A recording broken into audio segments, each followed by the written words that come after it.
This video is sponsored by you. I'd really appreciate it if you hit subscribe and like while you're at it. Thanks. Fascism is one of the most dangerous forces in history, but it's also one of the most misused words in modern politics. In America especially, the term gets thrown around carelessly, slapped onto partisan insults or flashy headlines. That kind of reckless use isn't just lazy, it's harmful. If we want to protect ourselves from fascism today, we need to understand what it really is, not just toss the word around for effect. Only by identifying it clearly and honestly can we hope to keep it out of our systems of power. So let's begin. Short disclaimer, I hope you enjoy this video essay, whether you're listening on YouTube, Spotify, or elsewhere. The visuals are just here to support the experience, so feel free to just listen and engage with the ideas while you relax, study, or even fall asleep, or enjoy the artworks while you listen. If you like my content, please like and subscribe. It really helps me out for free. Share your ideas for the next essay in the comments. Thank you. Let's continue.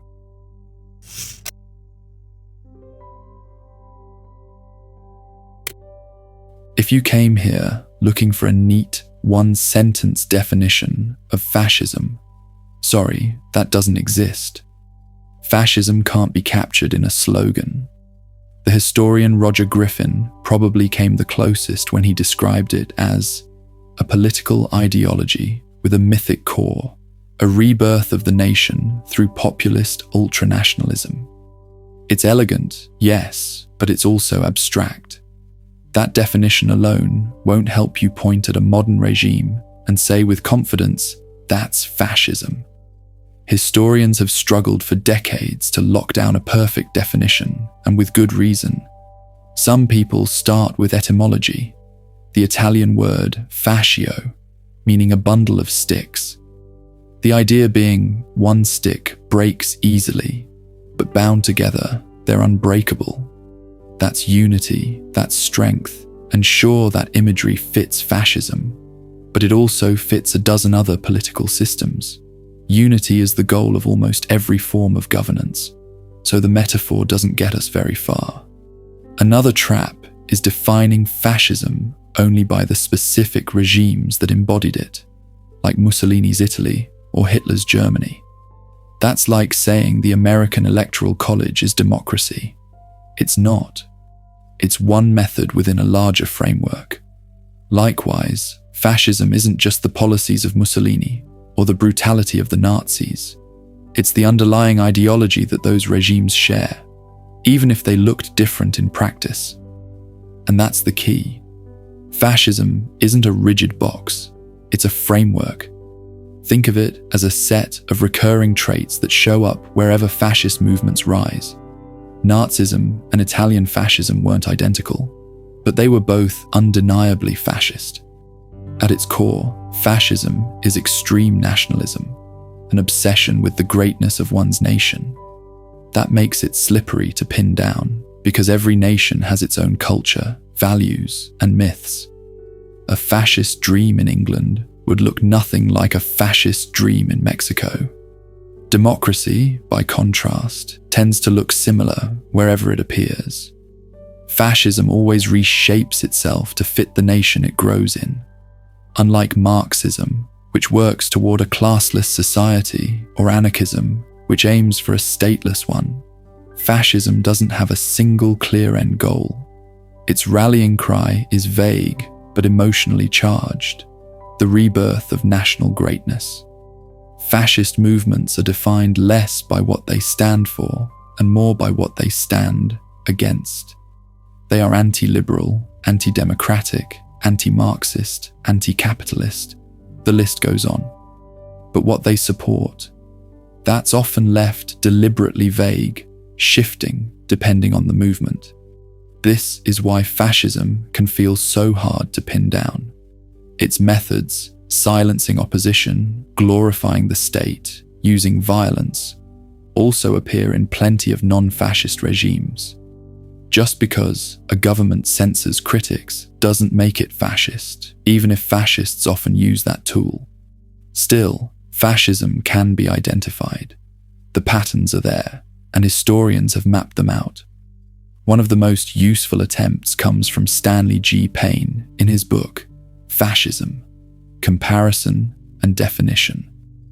Instead of forcing the concept into a single sentence, Payne offers a framework, a table of recurring traits, that captures fascism far better than any slogan could. At its heart, fascism is built on a utopian vision of radical nationalism. It promises rebirth, purity, strength, and unity. With that foundation laid, let's dig deeper. Fascism beats with one heart, the dream of a nation reborn. It promises not just improvement, but transformation. A society remade, united by blood, culture, and destiny.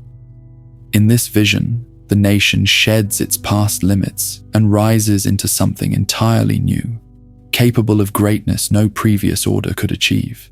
This isn't just about reshaping life within the nation. It's also about redefining how the nation relates to the world. Sometimes that means imperial expansion, but it doesn't always. What it always requires, though, is an authoritarian state unlike any that came before it. In fascism, the people must bend to the party.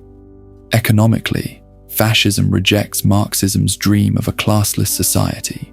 Instead, it preserves hierarchy, placing value on elites, though not the traditional elites of liberal democracies. Fascists install their own chosen class of decision-makers, regulating the economy tightly while allowing multiple classes to exist. There's no single fascist economic model. Different regimes use different systems. Violence, however, is non-negotiable. Fascism doesn't just accept violence as a political tool, it glorifies it. Violence is seen as cleansing, therapeutic, even necessary. Fascists believe that struggle and bloodshed are what keep a nation strong, ensuring that only the worthy survive. These ideas form the core of generic fascism. But ideology alone isn't enough. Fascism also relies on a set of methods to bring its vision to life. As Stanley Payne shows in his work, these methods are what give fascism its distinct character.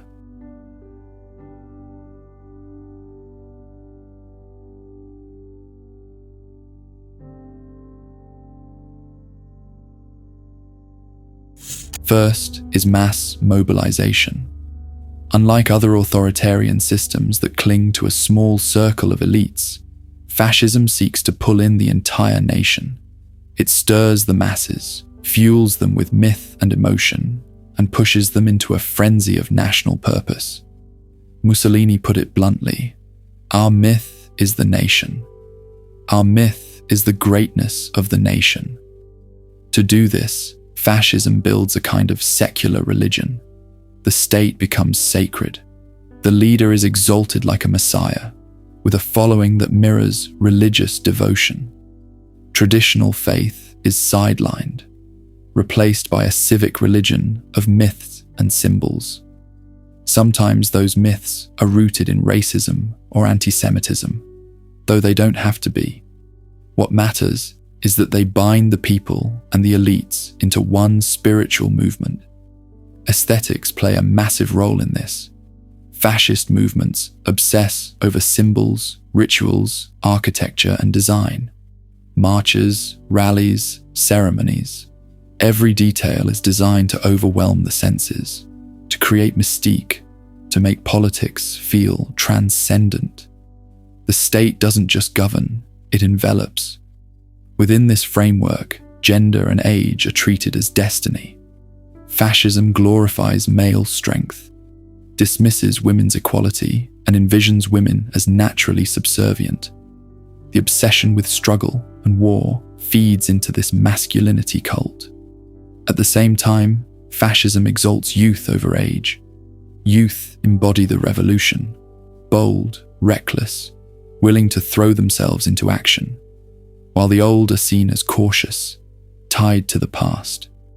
Finally, fascism centers on authoritarian command. All mass movements have leaders, but fascism is unique in how it blends populism with elitism. The people are promised glory, but that glory comes only through absolute devotion to the leader. This leader is charismatic, mythic, almost divine.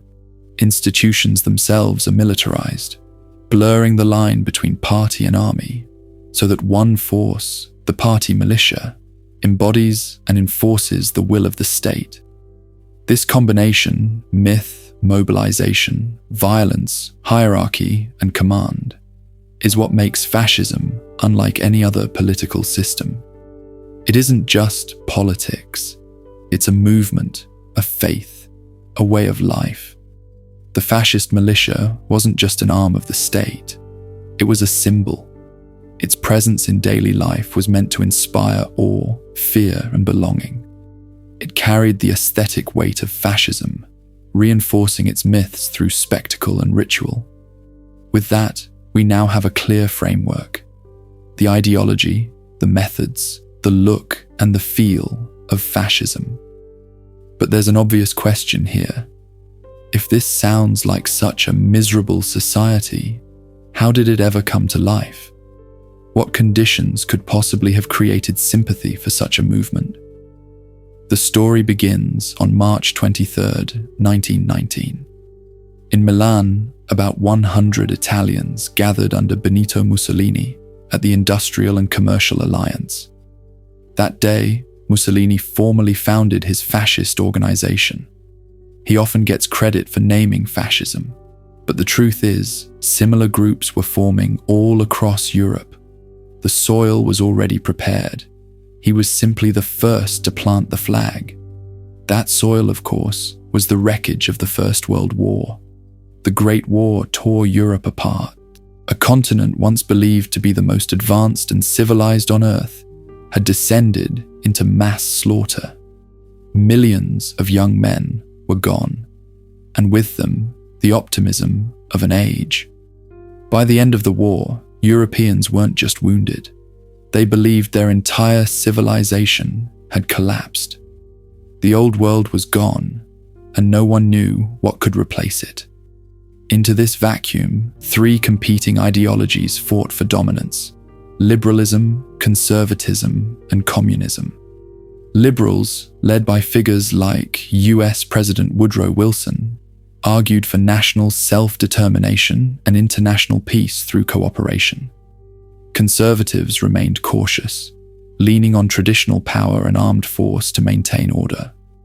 And in Russia, the Bolsheviks, under Lenin, offered a radical alternative: abandon democracy altogether, embrace temporary dictatorship, and march toward a worldwide communist revolution. But none of these visions fully succeeded.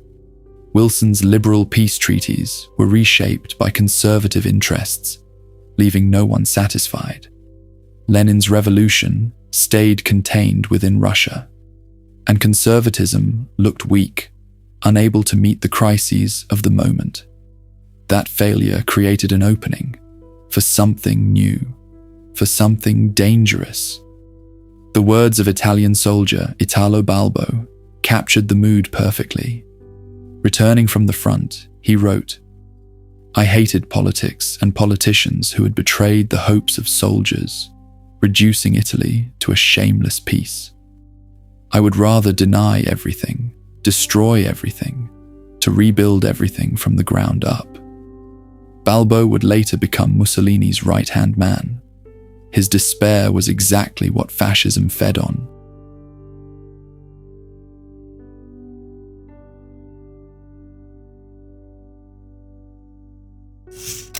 Fascism promised strength, clarity, and rebirth. Where liberals wanted peace, fascists glorified war as cleansing. Where conservatives clung to the past, fascists demanded revolution. And where communists preached class struggle, fascists replaced it with national struggle. The pure against the impure, the united against the divided, the alien, the outsider, the unfit. All had to be eliminated so that the nation could rise stronger and more unified. But war alone didn't create fascism. Culture and philosophy played a role too. The values of liberty, reason, and harmony, the cornerstones of Enlightenment Europe, were increasingly under attack. Intellectuals and writers had been questioning them for decades, and their ideas provided fertile ground for fascist thought. Philosopher Friedrich Nietzsche is often called the intellectual grandfather of fascism. His writings were not fascist in themselves, but they carried a raw, defiant energy. God is dead. Christianity is weak. Science is false. Modern society is collapsing. To disillusioned Europeans, Nietzsche's bleak independence of spirit felt like prophecy, and fascists eagerly adopted his words as fuel. But if Nietzsche gave them the mood, Georges Sorel gave them the mechanism. Sorel wrote about the power of the grand myth, a story so compelling it could inspire people to act far beyond their ordinary limits. A myth, he argued, could drive entire revolutions. For Mussolini and other early fascists, this was gold. Fascism itself became the myth, the rebirth of the nation, the greatness of the people. And then there was Gustave Le Bon, who in 1895 published The Crowd, a study of the popular mind. Le Bon examined how individuals lose themselves in crowds, swept away by collective emotion. His work revealed how masses could be manipulated, molded, and turned into movements. Fascists took note. Together, these cultural forces gave fascism its intellectual spark. War provided the fuel, but philosophy struck the match. In this book, Le Bon explores how passion can drive crowds to act in ways that defy reason, and how this psychology makes them frighteningly easy to manipulate. At the time, politics was becoming more populist. Ordinary people were entering the arena, and whoever could command the crowds could wield enormous power. It's easy to see why this was so tempting to the early fascists. Meanwhile, Freudian psychology was spreading into popular culture. Freud revealed how the subconscious could push people into irrational actions, chipping away at the old liberal idea that humans were rational creatures who could simply choose the best policies for themselves. If the mind itself was prone to chaos, how could democracy ever be trusted? Other writers were also rethinking traditional values, especially ideas of race and nation. Charles Darwin's cousin, Francis Galton, argued that humanity could be improved by letting only the best reproduce. He even coined a new word for it, eugenics. That single idea would later feed the twisted theories of master races, including the Aryans, who, for the record, aren't even a real race. And then there was fear. Fear of community collapse. Cities were swelling, immigration was rising, and people were becoming more individualistic. Without shared bonds, life felt empty, aimless. Minority groups and so-called cultural outsiders were painted as threats to the fragile idea of national culture. Defending that culture, some thought, required unity at any cost. Nationalism became the solution. There was also fear of decadence. Author Oswald Spengler argued that civilizations, like people, had life cycles. Europe, he claimed, had left its creative golden age and entered a shallow age of money and materialism. He dreamed of a revolution led by a heroic Caesar-like figure who would save Germany and Europe from decline. So you had a political shift, from elitist rule to mass participation. You had fear of community breakdown, fear of lost identity, and disillusionment with modern values. But it's misleading to claim fascism was some inevitable product of these intellectual trends. To cherry-pick Nietzsche, Sorel, or Le Bon and label them precursors to fascism isn't honest. It flattens history, takes their work out of context, and, ironically, mirrors what the fascists themselves later did. Because the truth is, fascists weren't the only ones who drew on these thinkers. Nietzsche inspired the left and the right alike. Spengler, the decline of Europe guy, despised Hitler. The Nazis loved quoting the poet Stefan George, but one of George's closest students, Klaus von Stauffenberg, literally tried to assassinate Hitler in 1944. The works of intellectuals may have given fascism a place to breathe, a room to exist in, but they didn't create it. You can't map a straight line to fascism, because fascism isn't rooted in logic at all. It's rooted in raw feeling.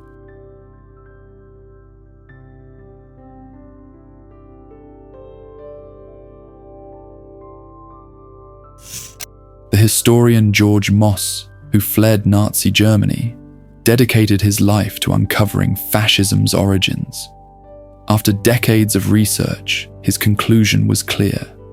Fascism doesn't spring from intellectual blueprints or cultural formulas. It comes from mood. He identified 9 mobilizing passions that fuel its rise, emotions that create the soil in which fascism grows. Among them, crisis, a sense of overwhelming catastrophe, with no hope in traditional solutions. Duty, the belief that individuals owe everything to the group above any personal right. Victimhood, the conviction that our group is under attack, justifying any action against enemies, no matter how brutal. Decline, the fear that the group is decaying, weakened by liberalism, individualism, class struggles, or foreign influences. Community, the yearning for a closer, purer community, by consent if possible, but with the belief that violence is acceptable to create it. Authority, the longing for strong male leaders, culminating in a single savior figure who alone can fulfill the group's destiny. Superiority, the conviction that this leader's instincts rise above reason itself. Violence, an admiration for brutality, for the raw force of willpower used in service of the group's goals. Domination, the belief that a chosen people have a natural right to rule over others, a right that neither human nor divine law should ever limit. Together, these 9 passions, Mossy wrote, gave fascist movements their fuel. Logic alone cannot explain them, because fascism was never about logic. It was, and always is, about feeling. And it is this emotional core that explains fascism's lasting shadow. For better or worse, it struck humanity harder than perhaps any other modern movement, leaving behind both catastrophic destruction and an indelible mark on our collective spirit. Today, we are so wary of fascism that we toss the word around recklessly, branding anything that feels authoritarian as fascist. In a way, this is the twisted triumph of fascism itself. The word is everywhere, but its meaning is slipping away. And here lies the danger. When everyone is a fascist, then no one is. And in that confusion, the real fascists are free to hide. They slip through the cracks, duck under the crossfire, and quietly build power by exploiting the same emotional forces that gave life to past regimes. The monster of fascism is not dead, but the first step to killing it is simple. We must learn to recognize its face